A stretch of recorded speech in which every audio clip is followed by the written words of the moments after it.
गैर कानूनी कामों में लगे हैं तो फिर 5 साल के लिए ही क्यों ये आजीवन क्यों नहीं रोक लगाना। इससे साबित होता है कि वो किसी गैर कानूनी काम में उस स्तर पे नहीं लगे हैं जिस स्तर पे रेड किए जा रहे हैं। और पटना के सीनियर एसपी ने जो बयान दिए थे पीएफआई के संदर्भ में, मैं 100% इस बयान से सहमत हूँ।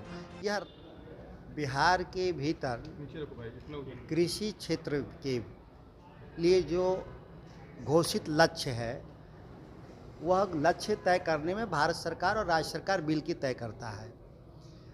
तो यहाँ पर उसकी सबसे दयनीय स्थिति है देश में। सबसे कम लोन कृषि क्षेत्र में बिहार में दिए जा रहे हैं। थोड़ा बहुत जो लोन भी दिए जा रहे हैं वो इनपुट कॉस्ट के तौर पे, जैसे केसीसी, फार्म इक्विपमेंट्स में लोन, जबकि ये कृषि क्षेत्र का छोटा हिस्सा है।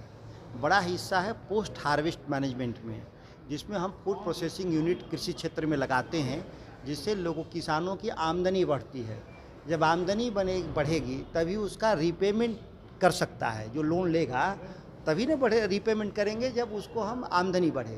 तो पोस्ट हार्वेस्ट में इन लोगों का योगदान बिहार में नहीं के बराबर है। इस समीक्षा के क्रम में हम लोगों ने बताया।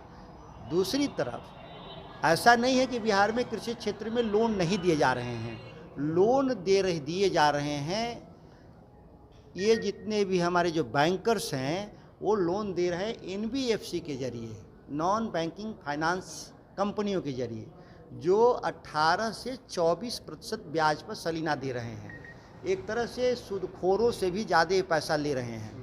तो एक कार्टेल है नेशनलाइज बैंक और एनबीएफसी के भीतर कि बिहार के किसानों को किस तरह से चूसा जाए, शोषण किया जाए। यह केंद्र सरकार के लोग इसमें मिले हुए लोग हैं। यह चर्चा का विषय था इसमें मुख्य रूप से। लठैत लोग रखते हैं। आपने कहा कि बैंक जो है वो लठैत रखता है, जो पैसा गरीब लोगों से वसूलता है। मैं इसलिए कह रहा हूँ कि आप अगर फील्ड में जाइएगा ग्रामीण अंचलों में, तो ये जो एनबीएफसी हैं वो ज़्यादा सूद पर पैसा देते हैं, ब्याज पर लोन देते हैं और छोटा लोन देते हैं, गरीबों को लोन देते हैं।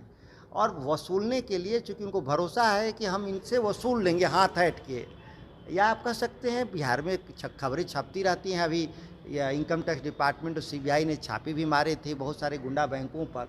तो ठीक उसी तरह के एनबीएफसी हैं जिन पर नियंत्रण नहीं है राज्यों का, और ये दुष्परिणाम बिहार के किसानों को भोगना पड़ता है कि सबसे महंगे दर पर इनको लोन मिलता है और हमारी खेती पहले ही से घाटे में है और परेशानी में फंस जाते हैं। पीएफआई के बारे में सरकार संतुष्ट है कि वह गैर कानूनी कामों में लगे हैं तो फिर 5 साल के लिए ही क्यों ये आजीवन क्यों नहीं रोक लगा रहे हैं। आजीवन उनको रोक लगाना चाहिए, लेकिन 5 साल का ही केवल लगाना इससे साबित होता है कि वो किसी गैर कानूनी काम में उस स्तर पे नहीं लगे हैं जिस स्तर पे रेड किए जा रहे हैं। यह राजनीतिक मसला है। मैं इसको पूर्णतः राजनीतिक तौर पे देखता हूं, क्योंकि बिहार सरकार में हमारे और पटना के सीनियर एसपी ने जो बयान दिए थे पीएफआई के संदर्भ में, मैं 100% इस बयान से सहमत हूं कि यह टोटली राजनीतिक मसला है। यह कोई लॉ एंड ऑर्डर का मसला नहीं है।